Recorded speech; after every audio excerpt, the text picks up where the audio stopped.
ABC Actu. ABC Actu, c'est l'essentiel de l'information.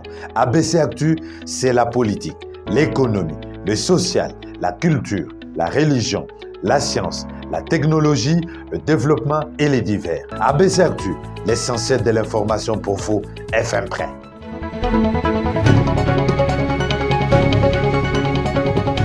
Toute l'actualité de la RDC, c'est tout de suite avec ABC Actu. En Ituri, le lancement officiel des opérations de désarmement FARDC, PDD-RCS et démobilisation de groupes armés locaux a été fait près de Bunia-Diango par le gouverneur militaire. C'est un élément à suivre dans ce journal. L'Organisation mondiale de la santé plaide pour une participation active de la RDC à l'Assemblée mondiale de la santé qui va se tenir au mois de mai. Il assure un soutien total au pays pour la couverture santé universelle. C'est à suivre dans ce journal.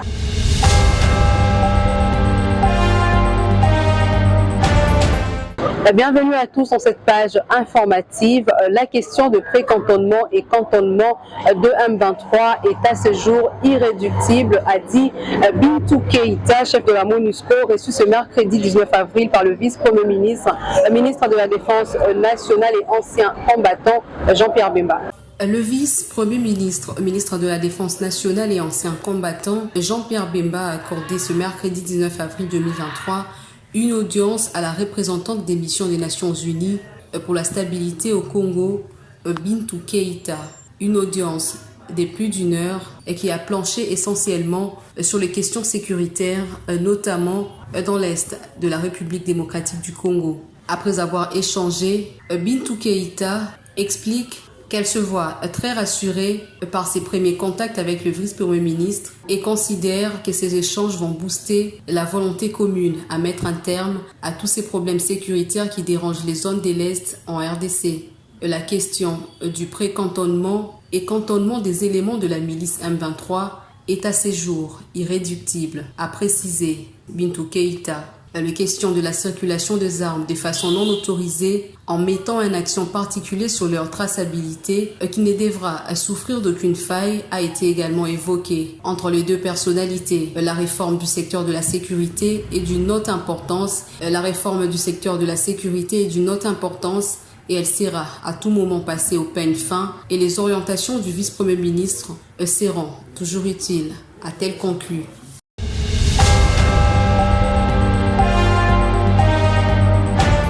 Annoncé en titre FARDC, PDD, RCS, le lancement officiel des opérations de désarmement et démobilisation de groupes armés locaux en Ituri a été fait par le gouverneur Johnny Luboya à Diango près de Bunia. Regardez.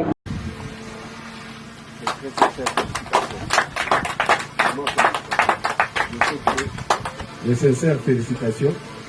Je sais que vous avez été parmi les premiers.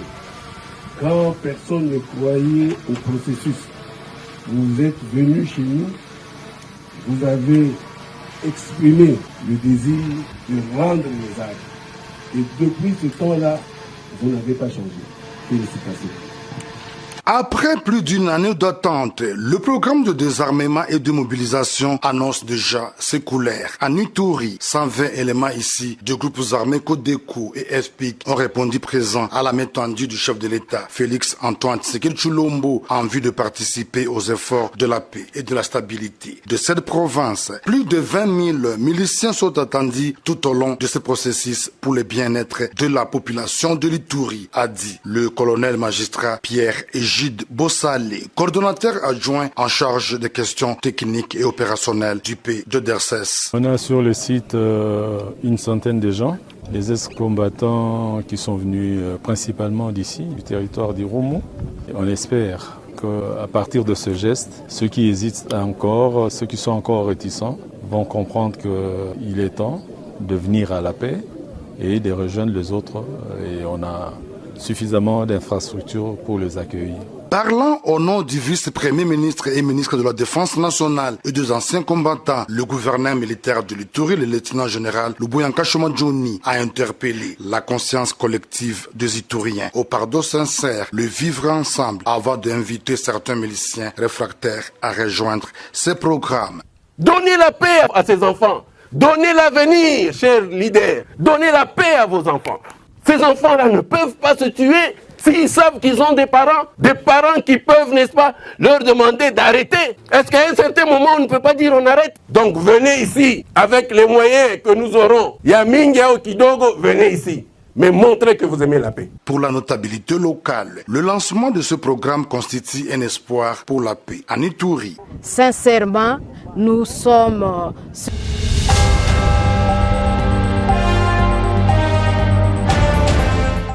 Dans les registres santé, parlons d'une séance de travail qui s'est tenue mercredi 19 avril 2023 entre le ministre de la Santé publique et une équipe de l'Organisation mondiale de la santé qui plaide pour une participation active de la RDC à la prochaine Assemblée mondiale de la santé. Mercredi 19 avril 2023 a connu la tenue d'une séance de travail entre le ministère de la Santé publique de la RDC et l'équipe technique et administrative de l'OMS RDC. Les deux parties se sont entretenues principalement sur le fonctionnement de l'Organisation mondiale de la santé et sur la prochaine Assemblée mondiale de la santé. Au sortir des échanges, le nouveau représentant pays de l'OMS, le docteur Boureina Amasambo, a indiqué que son organisation est aux côtés de la RDC pour apporter des solutions aux diverses questions de santé et surtout accompagner le pays dans la mise en œuvre de la couverture santé universelle.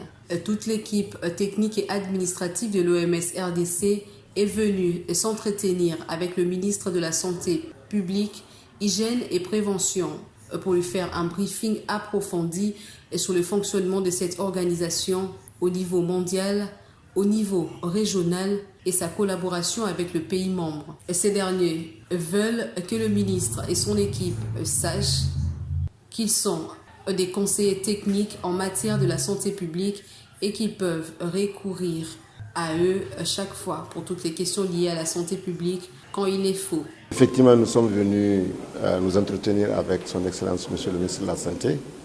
Et toute l'équipe technique et administrative de l'OMS est venue nous appeler ça un briefing, parce que nous voulons que le ministre et ses conseillers immédiats sachent exactement ce qu'est l'Organisation mondiale de la santé au niveau global, au niveau régional et au niveau pays où nous sommes. Vous avez, comme nous avons vu, l'Organisation mondiale de la santé, c'est une organisation de tout le monde entier, avec 194 États membres, créée donc juste après les Nations Unies, dont la Constitution est rentrée en vigueur le 7 avril 1948, année à laquelle date anniversaire à laquelle on fête donc la Journée mondiale de la santé. Et ce que nous voulons que le ministre sache, que l'Organisation mondiale de la santé, qui est l'organe technique des États membres en matière de santé, et que nous sommes là pour donner tous les conseils nécessaires aux États membres. C'est une organisation qui est donc des États. Nous n'avons intérêt que le bien-être de nos populations. Et c'est ce que nous voulons que le ministre, en prenant fonction, qu'il ait toutes les informations nécessaires, puisqu'il parlera à tous les autres partenaires de la santé de la RDC, mais nous voulons qu'il ait ce briefing technique très en profondeur pour que demain, s'il y a une question qu'il veut, qu'il sache à qui s'adresser pour que nous puissions encore appuyer le ministère de la Santé dans tous les programmes de santé, comme nous l'avons dit. Parlant de l'Assemblée mondiale de la santé, le représentant pays de l'OMS a exprimé son vœu de voir la République démocratique du Congo prendre part active à ces assises qui se tiendront au mois de mai prochain.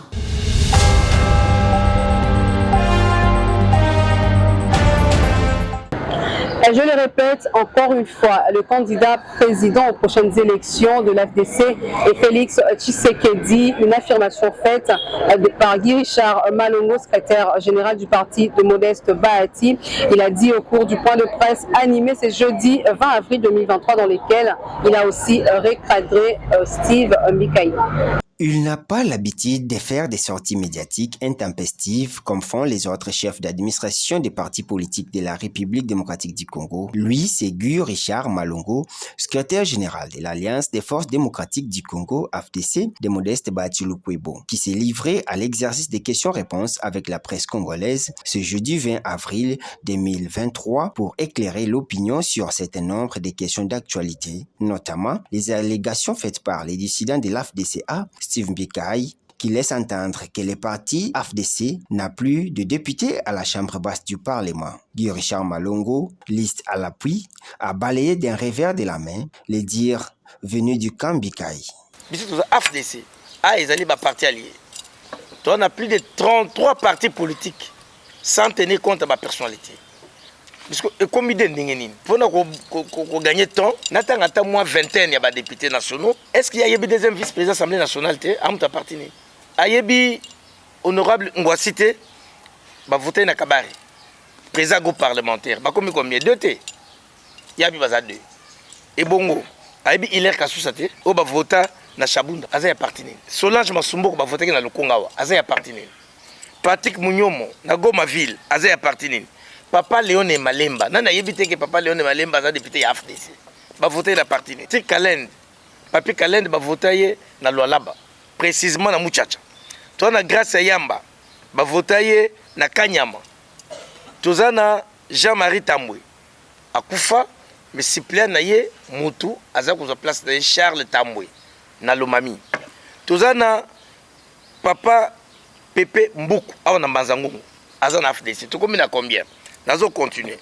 Papa Soste Maombi na Lubero. Papa Hubert Makengo na Kasongo kuna na Manyema. Papa René Bossissé na Ikela.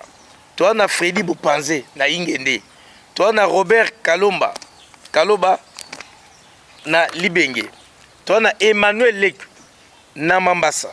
Dominique Soa na Ndemba na Kasai.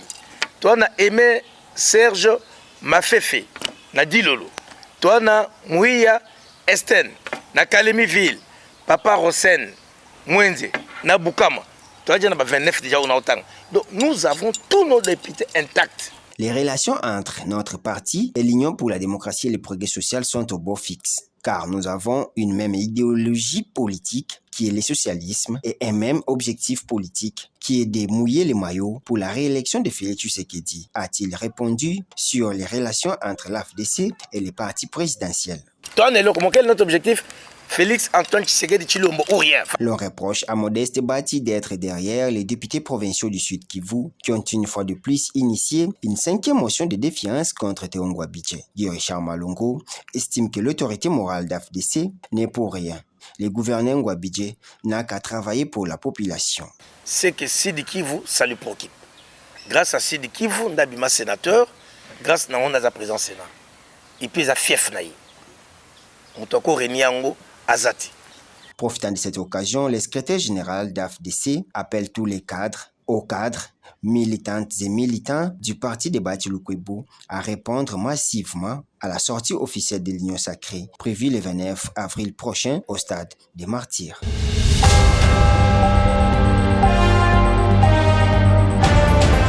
Et du côté de Ensemble pour la République, les secrétaires nationaux étaient en réunion hebdomadaire ce jeudi 20 avril au siège national sous la direction de l'honorable Jérôme Kamaté. Le détail avec Urbain Kabeya.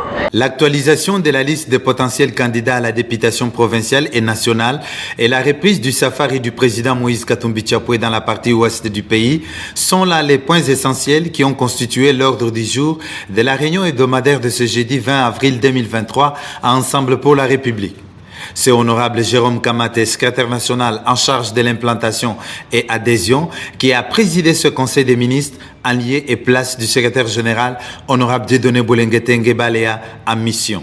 Maître Faustin Batongo, secrétaire national en charge des adhésions extraterritoriales, en donne la quintessence. Oui, il a été question d'examiner quelques points essentiels qui concernaient l'actualisation des listes des candidats aux élections législatives au niveau national. Il était également question de la tournée du président qui se pointe à l'horizon et nous avions autant examiné les préparations pour la marche 13 mai 2023, comme c'était annoncé à Lubumbashi. Exactement, la marche aura lieu parce que c'est une marche républicaine, une marche qui concerne le vécu quotidien de la population congolaise. Comme tu sais avec moi que nous revendiquons à ce que les élections soient transparentes et inclusives. Nous voulons dénoncer la vie chère ici dans notre pays. Ça là c'est quelques points.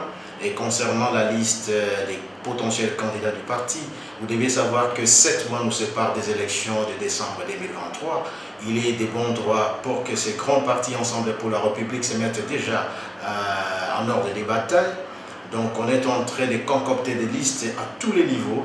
Nous nous sommes dit que nous allons voir comment contacter nos fédéraux, contacter nos différentes coordinations pour qu'ils essaient un peu de nous remonter les potentiels candidats. Et après ce fait-là, on aura éventuellement voir qui seront les derniers candidats pour le parti. Pour la tournée du président, c'est une tournée qui est imminente. On s'est mis à voir comment est-ce que ça va faire, comment ça va fonctionner et quelles seront les commissions qui seront constituées, qui feront partie de l'équipe d'avance dans des provinces concernées. Voilà un peu la quintessence de la réunion d'aujourd'hui, de ce jeudi. Et nous avions conclu par le Duver qui parlait un peu de Congolais de l'étranger. Vous savez que le collègue Géry était au Canada, à l'étranger, partout. Ça fait pratiquement 3 mois. Donc il nous a fait le briefing de son séjour là-bas. Et ce séjour était vraiment bon pour l'avancement du parti. Rappelons que la date du 13 mai 2023 pour la marche républicaine du pays a été retenue lors de la première rencontre des leaders de l'opposition à Lubumbashi autour de Moïse Katumbi Tshapwe.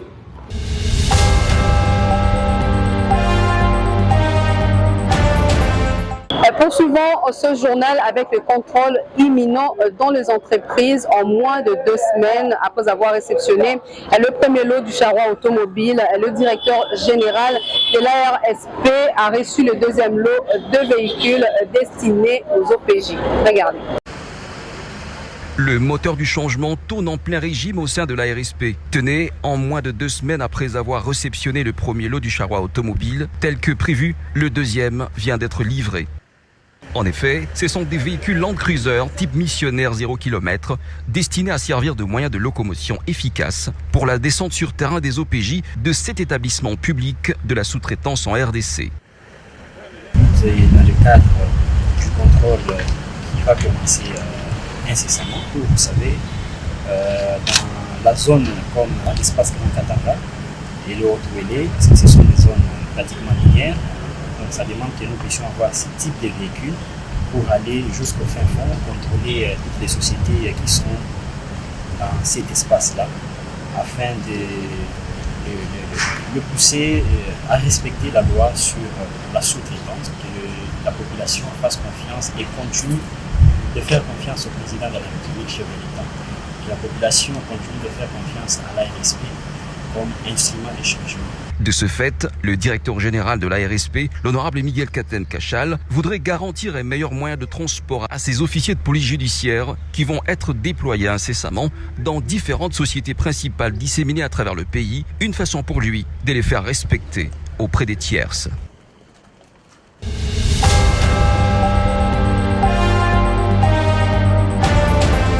La direction à présent la ville de Lubumbashi, initialement vendue à 20 000 francs congolais à travers la ville.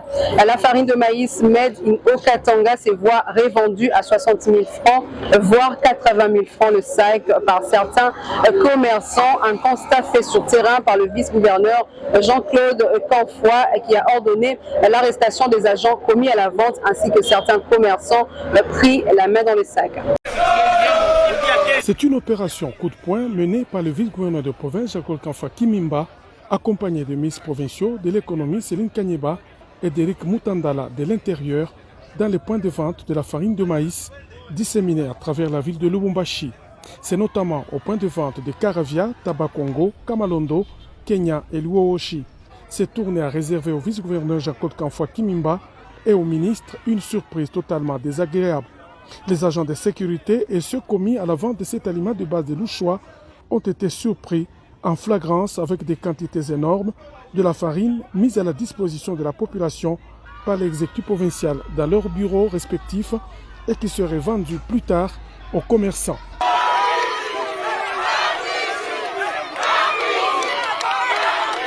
Cette situation a été constatée dans 3 points de vente sur les 5 ouverts ce mercredi 19 avril 2023. Ainsi donc, Jean-Claude Kamfa Kimimba va demander l'arrestation à l'immédiat de ses agents chargés de la vente et aussi certains clients commerçants véreux pris la main dans le sac, chose faite par l'équipe du ministère de l'Intérieur. Le numéro 2 du Haut-Katanga a condamné cette pratique qu'il a qualifiée de sabotage de l'œuvre du gouvernement Kiaboula. Il a par la même occasion mis en garde toute personne qui ira à l'encontre du souhait du gouverneur Jacques Kabula Katwe. Ile tunakatala ni unauza bunga bwa 20,000 unatoka hapa nje unabuisha 60 80 tutakubamba hapa sasa, tutaweka bantu bao kubamba na kunyang'anya hapo. Donc mwe wenyewe mnajua c'est pas normal, unauza yako ya 20 unaenda nayo kumulango unaanza kudi hapana, uona kamata unaanza tena kuujisha ule watakamata na bunga hii fashi kashaki. C'est à Louoshi que cette tournée s'est clôturée cette fois-ci avec la ministre provinciale de l'économie Céline Kanyeba.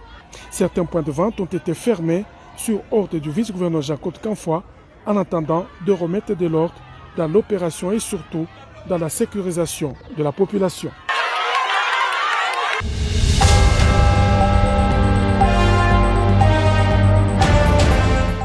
Restant toujours dans cette partie du pays, s'efforçant à rendre sain Lubumbashi sur le plan environnemental, le maire de la ville, Joyce Tunda Kazadi, a fait le tour pour se rassurer de l'état des avenues qui subissent les travaux d'assainissement.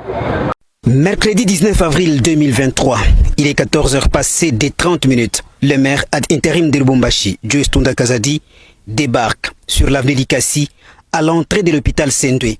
C'est pour superviser les travaux d'enlèvement et d'évacuation des immondices. L'autorité urbaine encourage les agents commis à l'exécution de ces travaux. Joyce Tunda Kazadi se livre au même exercice à l'angle des avenues Lumumba et Kasai dans la commune de Lubumbashi. Elle est toutefois indignée de voir certaines personnes continuer à exercer les marchés pirates, pourtant interdits, le long de l'avenue Lumumba en diagonale de la DGDA.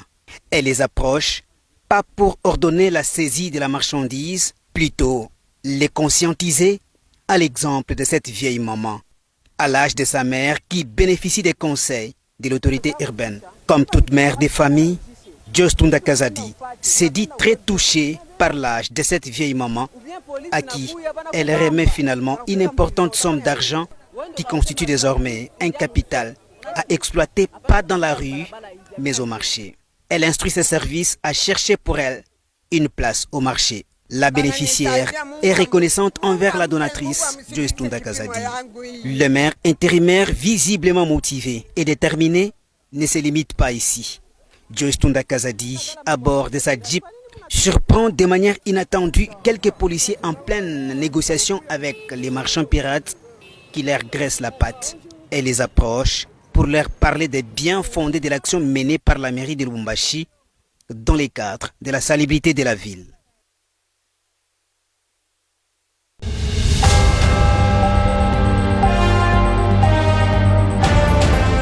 Ainsi s'achève cette session d'information. On passe au rappel de titre. En Ituri, le lancement officiel des opérations de désarmement FARDC, PDD, RCS et démobilisation de groupes armés locaux a été fait près de Bunia à Diango par le gouverneur militaire. Vous l'avez suivi dans ce journal. L'Organisation mondiale de la santé plaide pour une participation active de la RDC à l'Assemblée mondiale de la santé qui va se tenir au mois de mai. Il assure par ailleurs un soutien total au pays pour la couverture santé universelle. Ce journal est complètement terminé. ABC Actu, c'est l'essentiel de l'information.